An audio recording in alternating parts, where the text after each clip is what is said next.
হ্যাঁ, চাঁদা দাবি করার পরে বাঁধছে, বাঁধার পরে আপনারা কি সবাই উপস্থিত ছিলেন? গাজীপুর সদর উপজেলার রুদ্রপুর গ্রামে আজ ৮ জুন সকাল ১০ ঘটিকায় চাঁদাবাজির অভিযোগে ওয়ার্ড যুবদলের সাংগঠনিক সম্পাদক সাব্বির ওরফে শামীমকে আটক করে গাছের সাথে বেঁধে রাখেন এলাকাবাসী। এখানে নুরুদ্দিনের জায়গায় নুরুদ্দিন বালু ফালাইতেছে। আমি কালকা থেকে বলতেছি, কালকে একবার গন্ডগোল হয়েছে, তখন এলাকাবাসী তারা বুঝাইয়া করছে যে তোমার কাগজপাতি থাকলে তোমার নিয়ে আমরা বসবো, তুমি কাগজপাতি নিয়ে আসো। হ্যাঁ, কাগজপাতি নিয়ে এই পর্যন্ত বসে নাই। আজকে নুরুদ্দিন ভাই জিজ্ঞাসা কি লিগে আজকে তুমি আমার এখানে আসছো, কথার সাথে সাথে এরা ধরা মারধর শুরু করতে। আরেকটা ছেলে আছে, ওরা গেঞ্জি ছিঁড়া ফেলাইছে। এলাকাবাসী তারা ধরে বাঁধছে। কারে বাঁধছে? ওই যে লোকটা নাকি পুলিশ আইনা ওনারা যখন ছাড়া দিচ্ছে তখন বলছে যে ওনারা ছাড়েন না, আপনারা নিয়ে যান, কাগজপাতি হয় নিয়ে থাক, আর নুরুদ্দিন কাগজপাতি নিয়ে থানা আসবে না, ওনারা ছেড়ে দিয়ে দেবো, ওনার কাগজপাতি নিয়ে পরে দেবো। তখন আমি বলছি যে ওনারা, আমরা এলাকার সবাই বলছি যে না, ওনারা ছেড়ে দিলে আবার গন্ডগোল হইতে পারে। দারোগা আমাদেরকে পট করে পরে বললো এলাকার লোক অসভ্য। অসভ্য আমরা কি অসভ্যতা করছি সেটার বিচার আমরা এলাকাবাসী চাই। জমিটা কার? আপনার? আপনার কি পৈতৃক সূত্রে? সূত্রে। আর যে বাধা দিতে আসছে তার কি কোনো নেশাগ্রস্ত, নেশা বেচে, নেশা খায়, সে চাঁদা দাবি করছে। জমির কোনো প্রশ্নই নেই এখানে। কত টাকা চাঁদা দাবি করছে? 10 লক্ষ টাকা।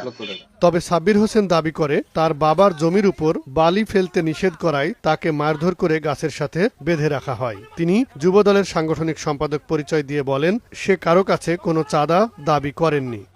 আমার বাবার জমি ক্রয়কৃত, এই জমির উপরে গিয়া পরে নুরুদ্দিন ভাইয়ের জায়গায় বালু ফালাইতে হয়। আমি বলছি যে ভাই এই জায়গাটা নষ্ট হয়ে যাইতেছে, আমি এই জায়গা দিয়ে বালু ফালাইতে দিব না। আপনার রাস্তা অপোজিট দিয়ে আরেকটা আছে, আপনি ওই রাস্তা ব্যবহার করেন। এখন আমি দিব না কেন, আরো কয়েকজন দালাল ব্যবস্থা করে নিয়ে আইসা, সে গতকালকেও আমারে মারছে, আজকেও মারছে। এই যে আপনি দেখেন আমার চেহারা, পরে মাইরা বাইন্দা রাখছে।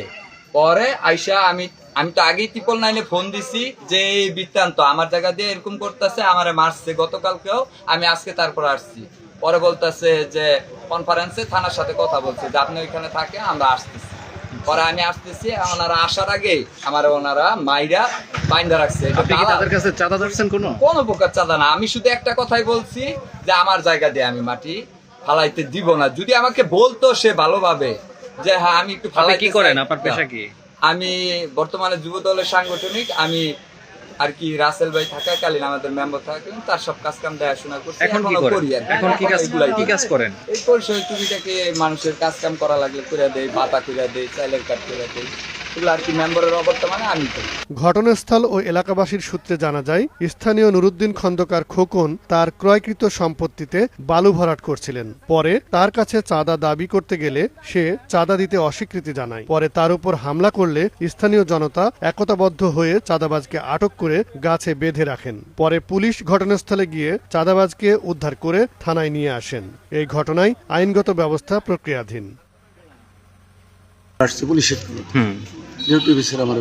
আচ্ছা, যে কলারের গাছে সাথে বেঁধে রাখছে। আমি দ্রুত আসলাম, এসে দিই তার সাথে দাদা থেকে খুললাম, খুলে জিজ্ঞাসা করলাম। তারা বললাম যে তোমার গাছের সাথে বাধ্য করল। সে বললো যে জায়গা নিয়ে রাস্তাটা নিয়ে সমস্যা, এটা আমাদের জায়গা, আর তারা বালি ফেলাইছে। আচ্ছা, পরে আমাদের যে জায়গা কী বলে আপনার জায়গা দলিল আছে, বললাম যে তাহলে দলিল নিয়ে আসেন। পরে আমি ছাড়লাম, সে বাড়িতে যেয়ে দলিল নিয়ে আসলো। দলিল নিয়ে আসলে পরে আমি অফিসারের সাথে যোগাযোগ করলাম। অফিসার বলল যে তাদের দুই পক্ষকেই বলো কাগজ নিয়ে সন্ধ্যার পরে থানায় আসতে, আর তুমি চলে আসো। এখন আমি এই কথা বলার পরে চলে যেতে এসেছি, তারা বলে আসামি নিতে। আসামি যদি আমি নিই আপনারা সাথে যেতে হবে, আমি হাসপাতালে নেব, ফার্স্ট এড দেবো। আপনারা মারপিট করছেন আসামি, ফার্স্ট এড দেবো, চিকিৎসা করাবো, থানায় নেব, আপনারা অভিযোগ দেবেন, অফিসার মামলা রুজু করবে, মামলা তদন্ত সাপেক্ষে আইনগত ব্যবস্থা নেওয়া হবে। আমার এই দোষ তারা অশৃঙ্খলভাবে মবের একটা কৃষ্টি কালচার হয়ে গেছে দেশে। আমি বলছি আমি অসুস্থ, আমি দূরে কথা বলতে পারতেছি না, আপনারা কেন আমরা যাইতে দেবেন, আটকে রাখছি। এই হলো আমার দোষ।